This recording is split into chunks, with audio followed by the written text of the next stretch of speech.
اس وقت جبرائیل علیہ السلام بہت روئیں گے اور روتے ہوئے بارگاہ خدا میں عرض کریں گے کہ اللہ میرے لیے موت کی سکرات کو آسان فرما۔ ملک الموت ان کو اپنے گلے سے لگائیں گے اور ان کی روح کو قبض کر لیں گے اور جناب جبرائیل علیہ السلام مردہ حالت میں گر جائیں گے۔ اور اس کے بعد خدا قہار و جبار فرمائے گا کہ کون بچ گیا ہے، حالانکہ وہ بہتر جانتا ہوگا۔ تو ملک الموت فرمائے گا کہ اے میرے سردار آقا و مولا، تو بہتر جانتا ہے کہ کون بچ گیا ہے۔ اسرافیل و میکائیل اور تیرا یہ ضعیف اور کمزور بندہ ملک الموت بچ گیا ہے۔ تو خدائے جبار و قہار کی طرف سے حکم آئے گا، میکائیل کی طرف جاؤ اور اس کی روح بھی قبض کرو۔ ملک الموت میکائیل علیہ السلام کے پاس جائے گا۔ میکائیل علیہ السلام پانی کو دیکھ رہے ہوں گے اور اس کو بادلوں پر چھڑک رہے ہوں گے۔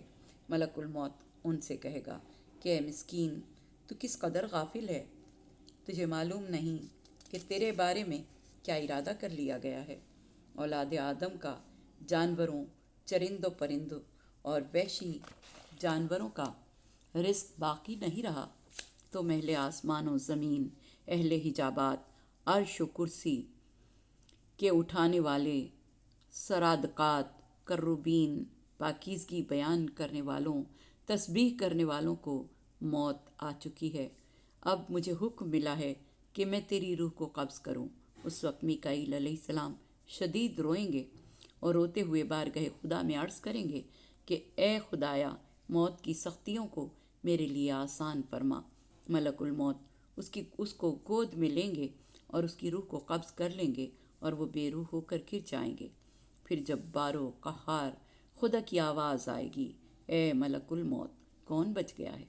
حالانکہ وہ خود بہتر جانتا ہوگا، تو ملک الموت عرض کریں گے کہ اے میرے سردار، اے میرے مولا و آقا، تو خود بہتر جانتا ہے کہ کون بچ گیا ہے، ایک اسرافیل اور دوسرا میں تیرا کمزور و ناتواں بندہ ملک الموت باقی بچ گیا ہوں۔ اللہ کی طرف سے حکم ہوگا کہ اے ملک الموت، اسرافیل علیہ السلام کی طرف جاؤ اور اس کی روح کو قبض کرو۔ ملک الموت چلتے ہوئے اسرافیل علیہ السلام کے پاس جائیں گے جیسا کہ اللہ نے ان کو حکم دیا تھا۔ ملک الموت ان سے کہیں گے کہ اے مسکین، تو کس قدر غافل ہے، تجھے معلوم ہی نہیں ہے کہ تیرے بارے میں کیا ارادہ کیا جا چکا ہے۔ تمام مخلوقات مر چکی ہیں اور میرے رب نے مجھے تیری روح قبض کرنے کا حکم دیا ہے۔ تو اسرافیل علیہ السلام کہیں گے کہ پاک ہے اللہ جو موت کے ذریعے اپنی مخلوق پر غالب ہے، اور پاک ہے وہ اللہ جو یکتا باقی رہے گا۔ پھر عرض کیا کہ اے میرے مولا، موت کی سختیاں میرے لیے آسان کر دے، موت کی کڑواہٹ کو آسان کر دے۔ ملک الموت اس کو اپنے ساتھ لگائے گا اور اس کی روح کو قبض کر لے گا اور وہ بھی مردہ ہو کر گر جائے گا۔ پھر خدائے جبار و قہار کی آواز آئے گی، اے ملک الموت، اب کون بچ گیا ہے؟ حالانکہ وہ خود بہتر جانتا ہوگا۔ ملک الموت عرض کریں گے کہ اے میرے خدا، میرے مولا، میرے آقا، تو خود بہتر جانتا ہے کہ میرے علاوہ کوئی باقی نہیں بچا۔ تو اللہ جبار و قہار کی طرف سے آواز آئے گی، مجھے اپنی عزت و جلالت کی قسم، میں تجھے بھی موت کا ذائقہ چکھاؤں گا جس طرح میں نے دوسری مخلوق کو چکھایا ہے۔ تم جنت و جہنم کے درمیان چلے جاؤ اور مر جاؤ۔ ملک الموت جنت و جہنم کے درمیان چلا جائے گا اور اس قدر بلند آواز سے چیخ مارے گا کہ مخلوقات پہلے مر نہ چکی ہوتیں تو ساری مخلوق اس کی چیخ سے مر جاتی، اور پھر وہ بھی مر جائے گا۔ آسمان تمام فرشتوں اور اس کے ساکنان سے خالی ہو جائے گا۔ زمین جن و انس، چرند و پرند، وحشی جانوروں، فضا کے پرندوں سے خالی ہو جائے گی۔ فقط اللہ واحد و قہار و جبار، جس نے دن رات کو خلق کیا ہے، وہ باقی رہ جائے گا۔ تمام آوازیں خاموش ہو جائیں گی، آسمان و زمین اپنے ساکنین سے خالی ہو جائیں گے۔ اس وقت اللہ تبارک و تعالی دنیا سے مخاطب ہو کر فرمائے گا کہ اے دنیا، تیری نہریں کہاں چلی گئیں؟ تیرے درخت کہاں ہیں؟ تیرے آباد کرنے والے کہاں ہیں؟ تیری بڑی بڑی عمارتیں کہاں ہیں؟ تیرے بادشاہ، تیرے شہزادے، تیرے جابر و ظالم حکمران کہاں ہیں جو میرا رزق کھاتے تھے اور میری ہی نافرمانی کرتے تھے، میرے غیر کی عبادت کرتے تھے؟ اب بتاؤ آج حکومت کس کی ہے؟ جواب دینے والا کوئی نہ ہوگا تو پھر اللہ تعالیٰ خود ہی جواب دے گا، آج حکومت اللہ کی ہے جو یکتا ہے، جو قہار و جبار ہے۔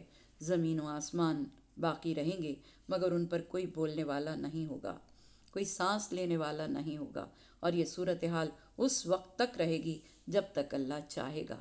40 دن تک یہی صورتحال رہے گی، اور یہ 40 دن پہلے سور سے دوسرے سور تک کا وقفہ ہے۔ پھر اللہ تعالیٰ 7ویں آسمان سے ایک سمندر کو نازل کرے گا جس کو بحر الحیوان کہا جاتا ہے۔ اس کا پانی گاڑھا ہوگا۔ اللہ اس پانی کو 40 سال میں اتارے گا، پھر وہ سمندر کا پانی پھاڑے گا اور وہ پانی زمین کے اندر داخل ہو جائے گا اور وہ سیدھا ہڈیوں تک پہنچ جائے گا، اور اس پانی کی وجہ سے ان ہڈیوں پر گوشت اگے گا جس طرح بارش کے پانی سے نباتات اگتی ہیں۔ پھر اللہ فرماتا ہے سورہ اعراف آیت نمبر 75، اور وہی تو ہے جو ہواؤں کو خوشخبری کے طور پر اپنی رحمت سے پہلے بھیجتا ہے، یہاں تک کہ وہ ابر کرم کو اٹھا لیتی ہیں تو ہم انہیں کسی مردہ زمین کی طرف ہانک دیتے ہیں، پھر بادل سے بارش برسا کر اس سے ہر طرح کے پھل پیدا کرتے ہیں، اور اسی طرح ہم مردوں کو زمین سے نکالیں گے کہ شاید تم نصیحت حاصل کرو۔ یعنی جس طرح زمین سے پودے نکلتے ہیں اسی طرح سے آب حیات مردوں کو زمین سے نکالے گا، اور ہڈیاں، رگیں، گوشت و بال سب جمع ہو جائیں گے۔ ہر عضو اپنے اپنے محل پر پہنچ جائے گا جو اس کا مقام و محل دنیا میں تھا، ہر بال اسی مقام پر آ جائے گا جو اس کا محل تھا۔ اللہ کی قدرت سے جسم پورے ہو جائیں گے اور بغیر روح کے پڑے رہیں گے۔ پھر اللہ جناب اسرافیل علیہ السلام کو اٹھائے گا اور وہ اللہ کی قدرت سے اٹھ کر کھڑے ہو جائیں گے۔ اللہ فرمائے گا کہ سور پھونکو، پھر وہ ایک نور کی شاخ سے سور پھونکیں گے۔ نور کی شاخ میں تمام ارواح کی تعداد کے برابر سوراخ ہوں گے۔ تمام ارواح کو اس سور میں قرار دیا جائے گا، اور پھر اللہ اسرافیل علیہ السلام کو حکم دے گا کہ وہ بیت المقدس کی چٹان پر کھڑے ہو کر اس سور سے آواز دے جو اس کے منہ میں ہوگی۔ وہ چٹان زمین کی بلند ترین چٹان ہوگی جو آسمان تک بلند ہوگی۔ اس بات کو خدا نے سورہ قاف کی آیت نمبر 41 میں بیان کیا ہے کہ اس دن مکان قریب سے منادی ندا دے گا جس کو تمام لوگ سنیں گے۔ اسرافیل علیہ السلام اپنی پہلی آواز میں ندا دے گا، اے بوسیدہ ہڈیوں، جدا شدہ گوشت اور بکھرے ہوئے بالوں، سب ایک دوسرے سے مل جاؤ اور اپنے اللہ کی بارگاہ میں جمع ہو جاؤ تاکہ تمہارے اعمال کا تمہیں بدلہ دیا جائے۔ جیسے ہی اسرافیل علیہ السلام پھونک ماریں گے تو تمام ارواح اس سور کے سوراخوں سے مکھیوں کی مانند باہر آئیں گی اور آسمان و زمین کے درمیان پھیل جائیں گی۔ مومنین کی ارواح ایمان کے نور اور کردار کے نور سے منور ہوں گی، اور کافروں کی روحیں کفر کی تاریکی کی وجہ سے سیاہ ہوں گی۔ اسرافیل علیہ السلام اپنی پھونک کو جاری رکھیں گے یہاں تک کہ تمام ارواح آسمان و زمین کے درمیان پھیل جائیں گی، پھر وہ اپنے اپنے جسموں میں داخل ہو جائیں گی۔ ہر روح اس بدن میں داخل ہوگی جس سے وہ دنیا میں جدا ہوئی تھی۔ روحیں اپنے اپنے جسم میں اس طرح سرایت کریں گی جیسے زہر بدن میں سرایت کرتا ہے۔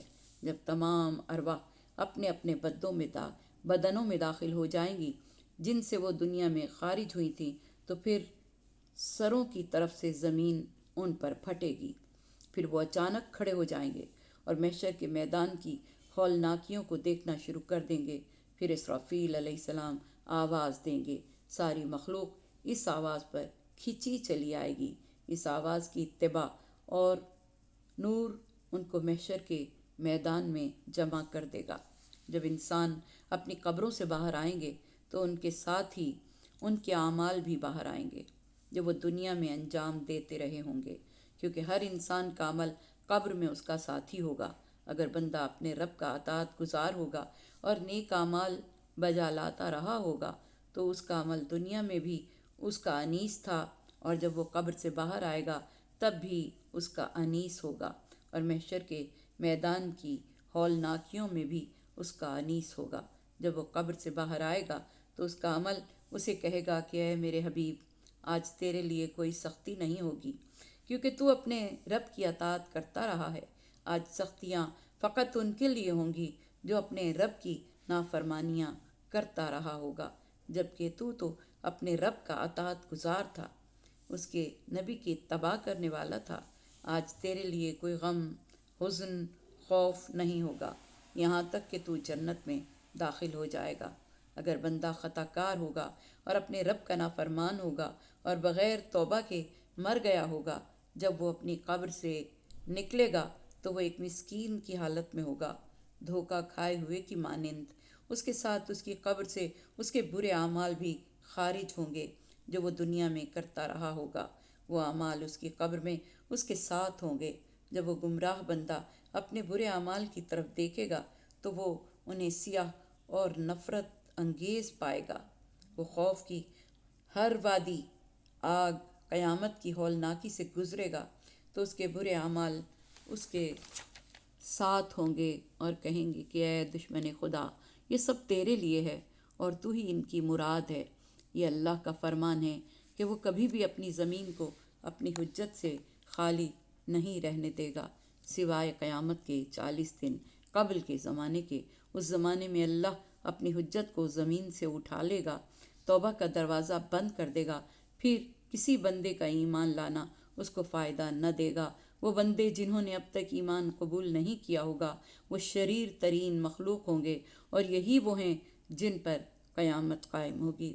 اور پھر اگلی آیت نمبر 69 میں ارشاد رب العزت ہوتا ہے کہ زمین اپنے رب کے نور سے چمک اٹھے گی، اعمال کی کتاب رکھ دی جائے گی، انبیاء اور گواہوں کو لایا جائے گا، ان کے درمیان حق سے فیصلہ کیا جائے گا۔ آیت نمبر 69۔ امام جعفر صادق علیہ السلام نے فرمایا کہ زمین اپنے رب کے نور سے منور ہو جائے گی۔ اس سے مراد یہ ہے کہ امام کے نور سے زمین چمکنے لگے گی، روشن و منور ہو جائے گی۔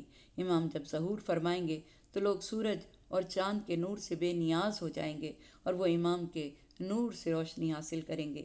امام زین العابدین علیہ السلام نے فرمایا کہ جب قیامت کا دن ہوگا تو اللہ تعالیٰ قبروں سے ننگا اور بغیر داڑھی کے محشور فرمائے گا۔ ایک نور ان کو لے جائے گا، ان کے ارد گرد تاریکی ہوگی، ان کو تاریکی میں جمع کیا جائے گا، یہاں تک کہ محشر کی گھاٹی پر ان کو کھڑا کیا جائے گا۔ ان کی یہ حالت ہوگی کہ وہ ایک دوسرے پر گر رہے ہوں گے، ان کا بہت زیادہ پسینہ بہہ رہا ہوگا، ان کے امور مشکل ہو جائیں گے، وہ شدید چیخ و پکار کریں گے، ان کی آوازیں بلند ہوں گی۔ پھر فرمایا یہ قیامت کی سختیوں میں سے پہلی سختی ہوگی۔ پھر خدائے جبار فرشتوں میں سے ایک فرشتے کو حکم دے گا کہ ان میں ندا کرو، اے معشر الخلائق، خاموش ہو جاؤ اور خدائے جبار کی منادی کو سنو۔ اس وقت خدائے جبار کی منادی کو آخری بندہ بھی ایسے ہی سنے گا جیسے پہلا سنے گا۔ اس کے ساتھ ہی سب آوازیں ختم ہو جائیں گی، دل ڈر جائیں گے، اعضاء لرز جائیں گے، دل کانپ اٹھیں گے اور خوف زدہ ہو جائیں گے، اور سب اپنے سروں کو اس آواز کی طرف بلند کریں گے، اس پکارنے والے کی طرف سب کی گردنیں مڑ جائیں گی۔ اس وقت کفار کہیں گے ہائے افسوس، یہ دن کتنا سخت ہے کہ آج ہمارا خدائے جبار سے سامنا ہے، جس کا ذکر عزیز ہے اور جو عادل و حاکم ہے۔ اللہ فرمائے گا میں اللہ ہوں، کوئی معبود نہیں سوائے میرے، میں وہ عادل حاکم ہوں جو آج تمہارے درمیان عدل و انصاف سے حکم کرے گا، ظلم و جور نہیں کرے گا۔ آج میں کسی پر ظلم نہیں کروں گا، آج میں ہر کمزور و ناتواں کا حق ظالم و جابر سے لوں گا، مظلوم کا حق ظالم سے لوں گا، مظلوم کا حق پورا کروں گا اس کی نیکیوں یا برائیوں کے ذریعے۔ میں ان کی نیکیوں پر ان کو ثواب دوں گا۔ اس گھاٹی پر آج میری طرف سے کسی پر ظلم نہیں ہوگا، نہ ہی کسی مظلوم کا حق کسی ظالم کے پاس رہے گا، مگر یہ کہ میں اس سے لے کر اس حق کے مالک کو لوٹا دوں، اس حق پر اس صاحب حق کو ثواب دوں، اس ظالم سے حساب کے وقت مظلوم کا حق پورا کروں۔ پھر اللہ کی طرف سے حکم ہوگا اے مخلوق، ایک دوسرے کے روبرو ہو جاؤ، جس نے تم پر دنیا میں ظلم کیا ہے اس سے اپنا حق طلب کرو، میں خود تمہارا گواہ ہوں اور اس پر گواہی کے لیے میں ہی کافی ہوں۔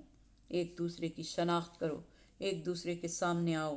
آج کسی کا حق کسی دوسرے کے ذمے نہیں رہے گا مگر یہ کہ وہ لیا جائے گا۔ آپ نے فرمایا پھر جب تک خدا چاہے گا خلائق یوں ہی رہے گی، ان کا برا حال ہو جائے گا، کثرت سے پسینہ ان کے جسموں سے بہہ جائے گا، ان کا غم سخت ہو جائے گا، ان کی چیخ و پکار کی آوازیں بلند ہو جائیں گی۔ وہ خواہش کریں گے جو حق ہم نے دوسرے سے لینا ہے ہم اسے چھوڑتے ہیں۔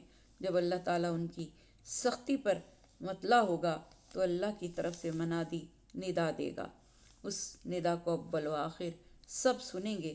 آواز آئے گی، اے اہل محشر خاموش، اللہ کی طرف سے پکارنے والے کی آواز کو سنو۔ اللہ فرماتا ہے کہ میں بہت بڑا عطا کرنے والا ہوں۔ میں چاہتا ہوں کہ تم بھی ایک دوسرے کو عطا کرو، ایک دوسرے کو معاف کرو۔ اگر تم معاف نہیں کرو گے تو میں تمہارا حق دوسرے سے لے لوں گا۔